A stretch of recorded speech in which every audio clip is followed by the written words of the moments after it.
ucapkan salam sejahtera, salam persekutuan di dalam cinta kasih dan kemurahan Tuhan bagi kita sekalian sedang Jumat yang dikasih oleh Tuhan.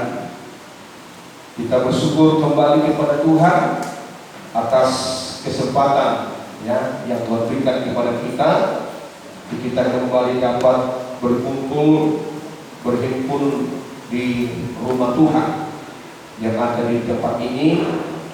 Tentu bukan hanya kita berkumpul seperti perkumpulan arisan, tetapi perkumpulan kita hari ini akan membawa dampak yang sangat positif atau dampak yang rohani bagi kita sekalian. Sebab di dalam perhimpunan kita ini kita sangat begitu yakin bahwa Tuhan dalam Roh Kudus-Nya ada di tengah kita, dan kita percaya bahwa puji-pujian yang kita sudah naikkan kepada Tuhan mengundang hadirnya Allah, hadirnya Tuhan di tengah ibadah kita saat siang hari ini. Ibadah tanpa firman adalah merupakan satu ibadah yang tidak dihadiri oleh Tuhan atau Roh Allah, ibadah yang tidak memiliki kuasa firman di dalam kehidupan kita adalah merupakan satu ibadah yang akan berujung pada sia-sia. Saudara yang dikasihi Tuhan, kami akan ajak kita untuk sedikit dapat sama-sama merenungkan kebenaran firman Tuhan, di mana kami membawa firman Tuhan pada saat ini, di mana Tuhan merindukan dari kita umatnya untuk tetap dapat merendahkan hati di hadapan Tuhan. Nanti kita melihat kalau kita sebagai umat Tuhan yang tidak mau merendahkan hati di hadapan Dia, satu kelak kita akan mendapatkan satu penghukuman Allah. Maka Tuhan ajar umatnya Tuhan, maka Tuhan menuntut umatnya Tuhan supaya umat itu senantiasa hidup di dalam kerendahan hati atau merendahkan hati di hadapan Allah. Saya ambil tema ini di dalam Mika pasal 6 ayat 8. Mika pasal 6 ayat yang ke-8 merupakan satu kitab dalam perjanjian lama, di mana Tuhan mengutus para nabi termasuk Nabi Mika untuk mengingatkan umat Tuhan, mengingatkan bangsa pilihan Tuhan supaya menjadi umat yang merendahkan hati atau merendahkan diri di hadapan Allah. Baik, kita akan baca dalam kitab Mika pasal yang ke-6 pada ayat yang ke-8. Hari buka Alkitab, kita sama-sama membaca firman ini menjadi firman jadi berkat bagi kita sekalian. Baik, mari kita baca Mika pasal 6 ayat yang ke-8. Baca aja Pak, dari apa saja. Dan karena memang kalau tidak rajin membaca memang agak sulit Mika ini, karena ini agak jarang ini dibuka di dalam ibadah ya, maka memang agak mencari juga agak sulit karena memang ayatnya pun tidak terlalu banyak ya. Baik, Mika pasal 6 ayat yang ke-8. Puji nama Tuhan. Ya, puji Tuhan terus ya. Ya, hai manusia, ya, telah diberitahu kepada kamu ya, apa yang baik. Ya, terus ya. Apakah yang dituntut Tuhan daripadamu? Apa yang dituntut oleh Tuhan daripadamu? Ya. Selain berlaku adil, Ya. mencintai kesetiaan, Ya. dan hidup dengan rendah hati di hadapan Allah. Di sini kita melihat ada 3 poin, tetapi saya hanya mengambil 1 poin tentang rendah hati. Ya.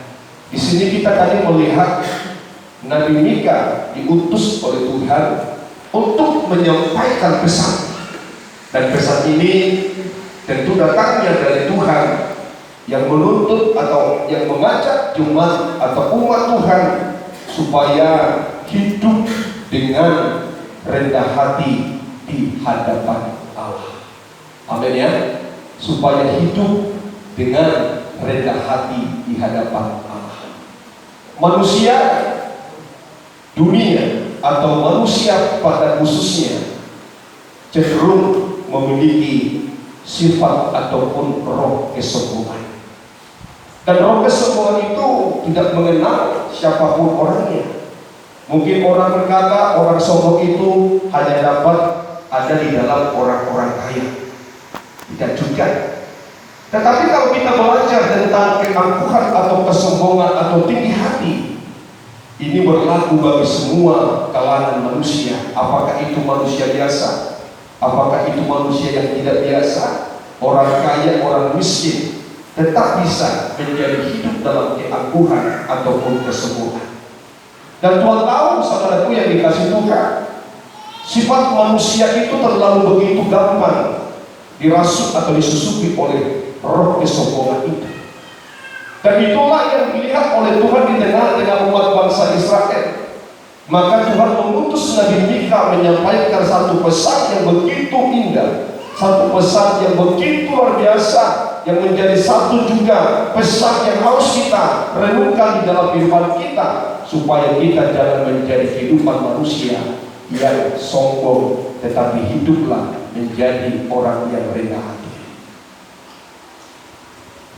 Mungkin kita berkata, bagaimana orang yang sombong? Atau mungkin orang berkata, bagaimana aku bisa menjadi orang sombong, aku orang miskin? Hati-hati, roh kesombongan itu datangnya dari iblis. Dan kalau saya bisa menyampaikan roh keangkuhan atau kesombongan ini, salah satu dosa yang pernah berhentikan di surga. Mengapa itu saya mengatakan? Sebab kalau kita melihat kebenaran firman Allah, jatuhnya bintang fajar itu karena roh kesombongan atau roh keangkuhan yang ada di dalam dirinya. Dia ingin melampaui Allah, dia ingin lebih hebat dari Allah sang pencipta. Maka firman Allah mengatakan, maka dia dijatuhkan ke bumi, dan itulah menyebarkan roh kesombongan itu. Maka manusia pada dasarnya hidup di dalam keangkuhan. Maka tidak salah Tuhan menyampaikan pesan lewat Nabi Mika kepada umat Tuhan, kepada bangsa pilihan Allah, supaya menjadi orang yang rendah hati. Ya, supaya menjadi orang yang rendah hati. Saudaraku yang dikasih Tuhan, mengapa Tuhan itu tidak menginginkan roh ini ada di dalam kehidupan umat Tuhan? Nanti kita akan melihat, sebab jika kita tidak memiliki roh rendah hati ini, tentu kita akan memiliki roh kesombongan. Itu merupakan satu kontradiksi, sombong dan rendah hati di Al-Quran. Nah, maka saya ingin mengajak kita supaya nanti kita memiliki satu kerinduan untuk belajar bergumul, dan kita tidak bisa mengatakan, di dalam diriku tidak ada keangkuhan, dalam diriku tidak ada kesombongan. Kalau kita mengatakan semacam itu, saya mengatakan kita sedang berbohong, kita sedang mendustai diri kita sendiri, termasuk juga Tuhan kita dustai. Sebab tadi saya mengatakan roh kesombongan itu, roh keangkuhan itu bisa terjadi dalam seluruh kehidupan manusia, kalangan manusia. Nah, yang penting harus kita ingat dan perlu kita harus ketahui, bagaimana Allah bersikap kepada orang yang sombong itu. Ya, bagaimana Tuhan berlaku kepada orang-orang yang sombong ini, yang nanti ingin kita lihat. Ini nanti yang akan kita pelajari bersama, supaya kita berjuang dan bergumul. Saya mengatakan berjuang dan bergumul karena aku tahu, percaya betul bahwa semua kehidupan manusia ada roh ini. Ya, jangan ada mengatakan dalam diriku tidak ada kesombongan, sebab kesombongan itu sangat begitu banyak maknanya. Ya, makna. Tetapi saya lebih berfokus bahwa menyombongkan diri terhadap Tuhan. Ini yang penting sekali yang ingin kita pelajari. Tetapi sebelum kita lebih dalam untuk mempelajari, mari kita coba membaca surat Yakobus 4 ayat yang ke-6.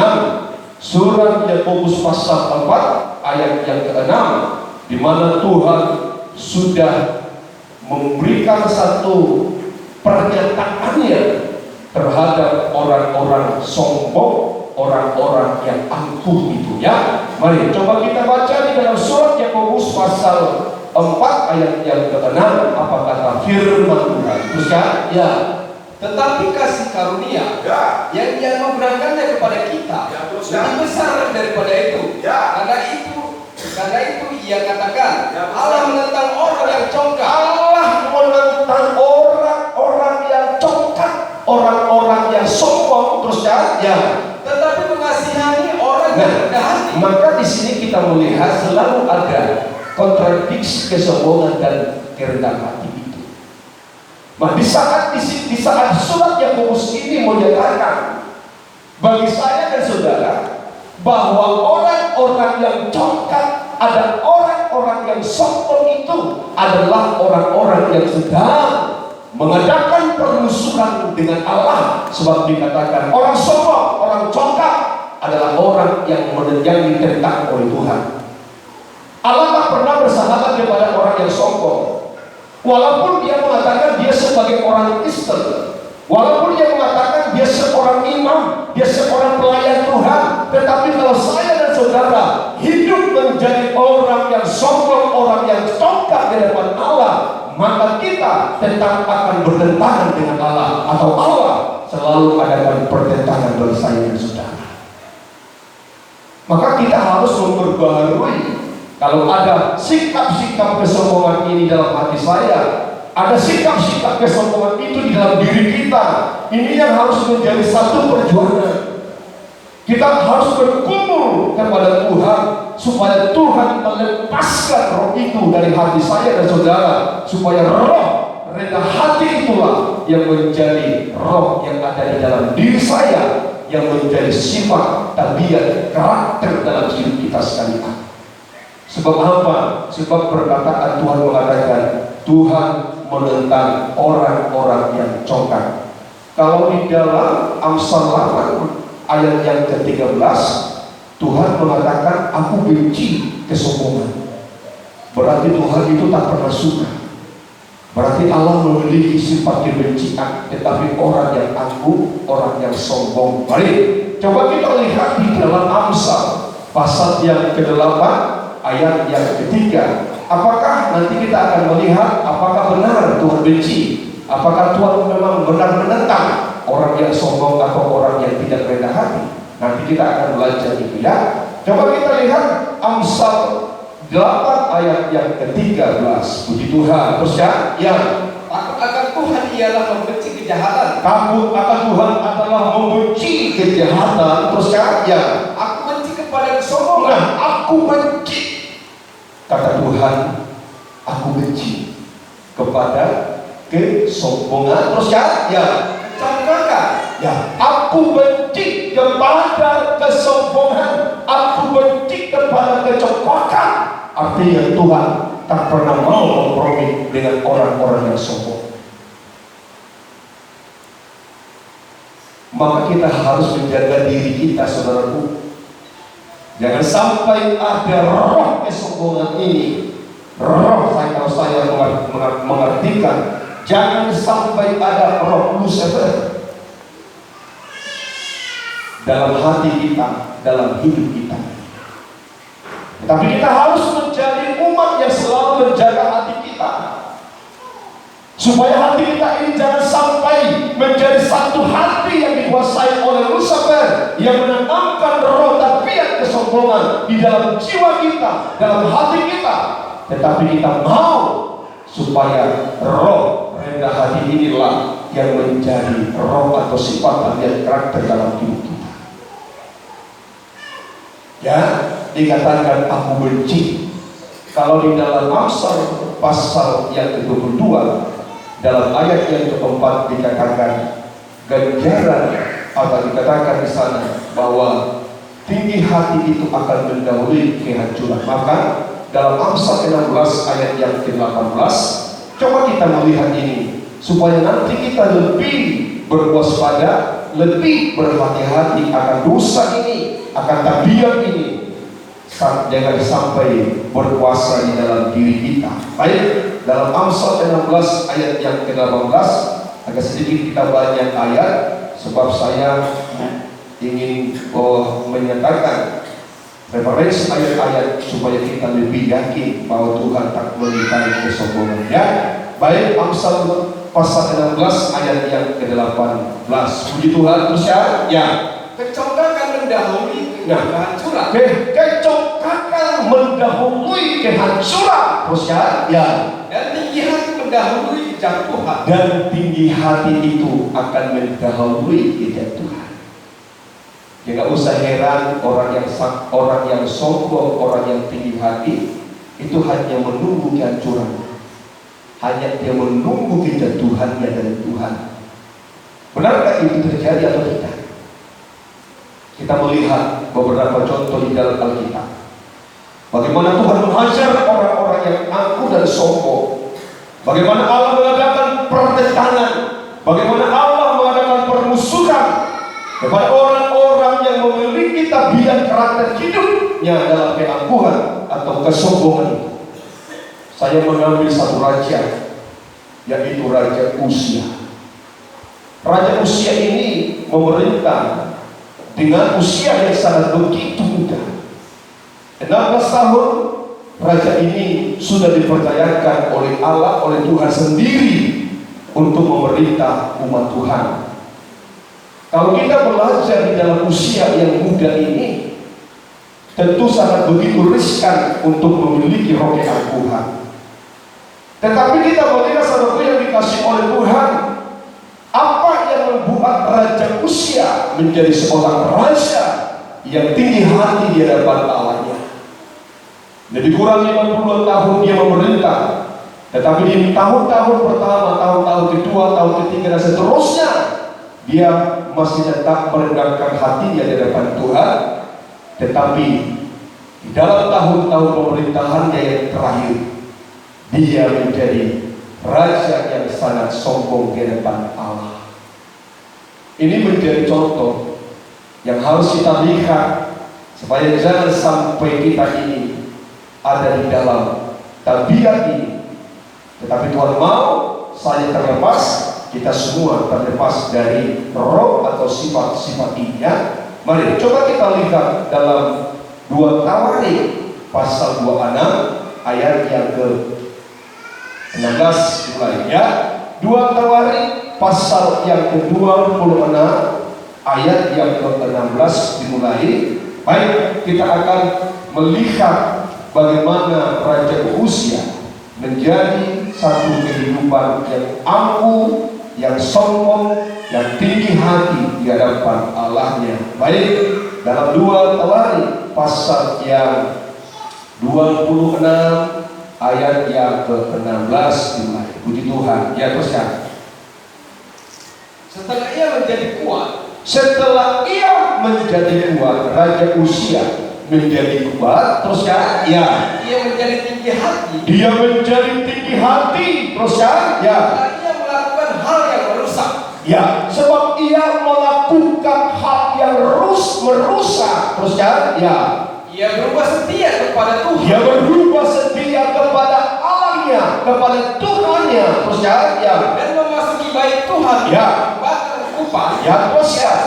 Pembakaran. Apa yang kita dapat lihat dari kehidupan Raja Uzia ini? Di sini firman Allah menyatakan, setelah Raja Uzia menjadi kuat, setelah Raja Uzia menjadi sukses, setelah Raja Uzia menjadi orang yang terberkati, maka disitulah dia meninggikan hatinya di hadapan Allah. Maka saya mengatakan manusia sangat begitu gampang untuk menjadi sombong. Saya tidak bicara tentang kesombongan sesama antara manusia, tetapi apapun yang kita lihat dalam kebenaran firman Allah ini, kalau kita berlaku sombong kepada Allah, kita berlaku angkuh ke depan Allah, maka kita juga akan menunjukkan sikap tabiat kita menjadi orang yang sombong terhadap sesama kita manusia. Sedangkan kepada Allah sudah mampu hidup dalam kesombongan, apalagi kepada manusia. Dan itulah keadaan yang ada di dalam kehidupan Raja Uzia.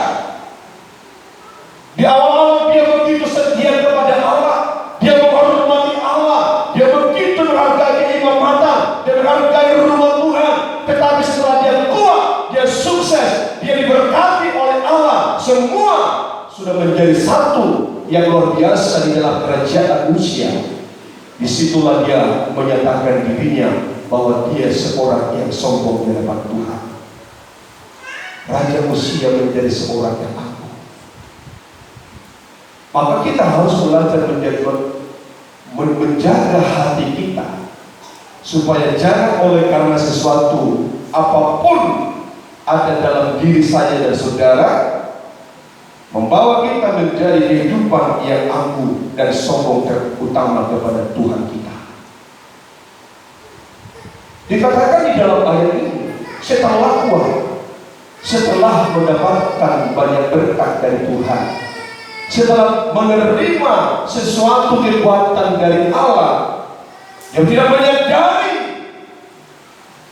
bahwa semua yang dia peroleh datangnya daripada Tuhan, termasuk tahta kekuasaannya itu datangnya dari Tuhan. Apa yang dia miliki sesungguhnya itu datangnya dari Tuhan. Tetapi Raja Uzia tidak menyadari hal itu. Dia terima dari Tuhan, sehingga dia betul-betul menunjukkan sikap keangkuhan, sikap kecoklatannya kepada Allah. Dan nanti kita melihat apa yang menjadi hukuman, membuktikan Allah menentang orang-orang yang sombong dan angkuh itu. Dan kita melihat bagaimana Uzia dihukum oleh Allah oleh karena sifat tabiat keangkuhan yang ada di dalam kehidupannya. Saudara yang dikasih oleh Tuhan, ini harus menjadi satu perjuangan kita ya. Jangan sampai ada di dalam hidup kita sebagai umat yang kecil di tempat ini menjadi satu kehidupan yang terhukum.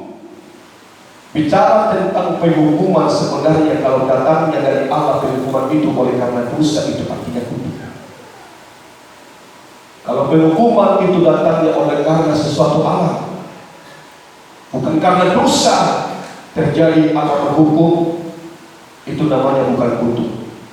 Tetapi kalau penghukuman itu datang kepada seseorang oleh karena perbuatan dosa seseorang itu namanya kutuk. Artinya Allah mengutuk Raja Uzia oleh karena dosa keangkuhan, dosa kesombongan yang dia miliki. Coba kita lihat di dalam ayat yang ke-20 sampai ayat yang ke-21. Inilah penghukuman Allah terhadap Raja Uzia oleh karena kesombongan yang dia miliki dalam kehidupannya. Ya, baik, baca di dalam ayat 20 dan ayat yang ke-21 itu. Teruskan. Ya, haleluya. Imam kepala Asdania, ya, dan semua imam lainnya memandang kepadanya. Ya, teruskan. Dan sesungguhnya, ya, ia sakit kusta. Ya, teruskan. Pada dahinya. Ya. Cepat-cepat mereka mengusirnya dari sana. Bayangkan saudaraku yang dikasih oleh Tuhan, betapa Allah akan mempermalukan kehidupan orang yang sombong, orang yang congkak di hadapan Allah. Bagaikan Raja Uzia dipermalukan oleh Allah, dihina oleh Allah. Oleh karena apa? Oleh karena ketinggian hati daripada Raja Uzia. Di sini dikatakan imam kepala Azaria dan semua imam lainnya memandang kepada dia, dan sesungguhnya ia Raja Uzia sudah dikutuk oleh Allah, mengidap dengan penyakit kusta, penyakit yang sangat begitu menghina kehidupan manusia pada waktu itu. Allah mengutuk Raja Uzia dengan penyakit kusta yang ada di dahinya. Dapatkah kita membayangkan seorang raja akan terkucilkan? Seorang raja yang begitu agung, raja yang begitu sukses, raja yang memiliki segala sesuatu dalam kehidupannya. Dapatkah kita membayangkan di saat rakyatnya mengusir dia dari kumpulan masyarakat? Dapatkah kita membayangkan di saat seorang raja harus dia sita oleh karena penyakit yang sudah dihukum oleh Allah dalam kehidupannya? Lihat ini, apa yang dialami oleh Raja Uzia. Lihat dalam ayat seterusnya, cepat-cepat mereka mengusirnya dari sana. Perhatikan kata mengusir ini, itu bukan hal yang baik bagi seorang raja, tetapi itu harus diterima oleh Raja Uzia dalam dirinya. Artinya dia akan diusir oleh raja, diusir para imam-imam, seorang raja yang memiliki tahta kemuliaan, tetapi rakyatnya harus bertindak dengan merendahkan hidup Raja Uzia dengan perkataan diusir mereka dari hadapan manusia. Teruskan Pak, kita dapat nanti menyikapi dengan baik. Teruskan. Dan ia sendiri tergesa-gesa keluar. Ya, karena Tuhan telah melimpahkan tulah kepadanya. nah, karena Tuhan telah melimpahkan tulah, Tuhan telah melimpahkan kutuk terhadap Raja Uzia dalam kesombongan dan keangkuhan hidupnya. Terus ya, ayat 21, puji Tuhan. Terus ya, Raja Uzia sakit kusta sampai kepada hari matinya. Nah, artinya Tuhan tidak memberikan ampun dalam kehidupan Raja Uzia. Kita bayangkan saudaraku, akibat kesombongan. Dapatkah kita membayangkan bagaimana Allah menentang, bagaimana Allah akan menghancurkan, bagaimana Allah akan menjatuhkan orang yang congkak, orang yang sombong di hadapan Allahnya. Raja Uzia ini pada awalnya, kalau saudara baca di dalam ayat-ayat awal, dia sangat menghormati Tuhan, dia sangat begitu memuliakan Allahnya, dia sangat begitu baik terhadap Allahnya. Tetapi seiring dengan waktu, dia menjadi orang yang sukses, dia menjadi orang yang besar, dia menjadi orang yang kuat, orang yang sangat disegani. Tetapi disitulah roh kesombongan itu ditanamkan oleh iblis dalam hati Raja Uzia, sehingga raja itu menjadi seorang raja yang sombong. Mari belajar untuk hidup rendah hati. Siapapun saudara, kita dituntut oleh Tuhan menjadi orang yang rendah hati. Apa yang kita lihat dalam sikap kesombongan dalam Raja Uzia? Karena dikatakan oleh firman Allah, di saat Raja Uzia berubah setia kepada Allah. Maka itu yang harus kita jaga, saudaraku. Jangan sampai kita sebagai umat Tuhan, jangan kita sebagai imam-imam yang pada awalnya kita membuat hati kita ini menjadi satu kehidupan yang begitu setia akan Tuhan, melayani setia, beribadah setia, semua setia, segala perkara kita bisa setia kepada Allah. Tetapi di saat kita berubah dalam kesetiaan, disitulah Tuhan melihat Raja Uzia sudah hidup dalam keangkuhan. Maka ajaran kita menyebutkan kesetiaan itu. Jangan kita menyangka perubahan-perubahan dalam sikap pelayanan kita hari-hari ini membuat kita tidak dilihat oleh Allah. Tetapi kita harus memiliki perlindungan yang setiap kita. Di saat ada perubahan-perubahan kesetiaan kita kepada Allah, baik dalam ibadah, baik di dalam pelayanan, baik di dalam doa, baik dalam segala hal, kita berubah setia kepada Allah. Di situ Tuhan menilai saya dan saudara sudah mulai jatuh dalam dosa keangkuhan. Bukankah tadi Raja Uzia dikatakan oleh firman Allah, dia menjadi tinggi hati karena dia sudah berubah setia kepada Allahnya. Maka saya mengatakan kepada kita para imam-imam, jangan sepelekan pelayanan yang dipercayakan Allah kepadamu. Jangan saudara menjadi satu pribadi imam-imam yang tidak setia kepada Allah, tetapi Tuhan mau di dalam menunjukkan kesetiaan kita tetap hidup dalam rendah hati di hadapan Allah. Mari kita melihat keadaan ini. Pada awalnya itu kutuk. Kalau ada musuh dari umat bangsa Israel, orang bisa memastikan orang ini terkutuk. Raja Uzia yang dulu diberkati Allah luar biasa, tahta kemuliaan diberikan kepada dia. Segala sesuatu yang menopang kerajaan yang diberikan kepada Raja Uzia, tidak ada kekurangan sesuatu apa. Membuat dia tidak menyadari itu datang dari Tuhan. Tetapi lewat berkat itulah dia berlaku sombong di hadapan Allah. Lewat berkat Allah yang dia terima dalam dirinya, maka dia berlaku tinggi hati di hadapan Allah. Di situ dia berubah setia kepada Allahnya. Maka Allah menghajar dia karena dia menentang Allah dalam kehidupannya. Maka tidak salah dari Tuhan berkata, Allah itu sangat menentang orang-orang yang sombong dan congkak. Saya mengatakan kepada saudara hari ini, jangan sombong di hadapan Tuhan. Kalau saudara menjadi orang yang sombong, orang yang angkuh hari ini di hadapan Tuhanmu, saudara hanya menunggu waktu saudara akan dihancurkan oleh Tuhan. Itu benar saudara yang dikasih Tuhan. Tidak satu pun kehidupan yang berlaku congkak di hadapan Allah yang terlepas dari hukuman Tuhan. Nanti kita akan lihat itu. Supaya kita belajar, jangan sedikit pun dalam hati kita ada yang mempermainkan panggilan Tuhan. Jangan sedikit pun di antara kita yang menyanyiakan anugerah kasih Allah dalam kehidupan kita. Sebab itulah pemberian Allah yang harus kita syukuri dalam kehidupan kita, membuat kita menjadi orang yang tetap rendah hati di hadapan Tuhan.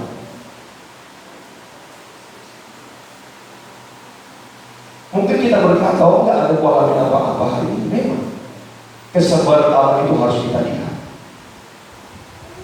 Tetapi kita harus juga belajar saudara yang dikasih oleh Tuhan, bahwa kesabaran Allah juga terbatas bagi orang-orang yang menjadi menentang dalam kehidupan, dalam pribadi Allah itu dalam kehidupannya. Allah bisa bertindak begitu luar biasa untuk menghukum kehidupan yang menentang pribadi Allah. Maka saya ajak kita hari ini, perlu kita harus memiliki sikap yang selalu setia, supaya jangan sampai kita kedapatan oleh karena ketidaksetiaan kita melayani Tuhan, kesetiaan kita menghormati Tuhan, sehingga kita dipandang oleh Allah menjadi kehidupan yang sombong dan angkuh. Raja Uzia diusir, dia diasingkan dan tidak bisa bersama dengan rakyat. Tetapi dia menjadi orang yang sangat begitu terhina. Bayangkan itu saudaraku, orang dusta itu orang yang terhina. Kalau kita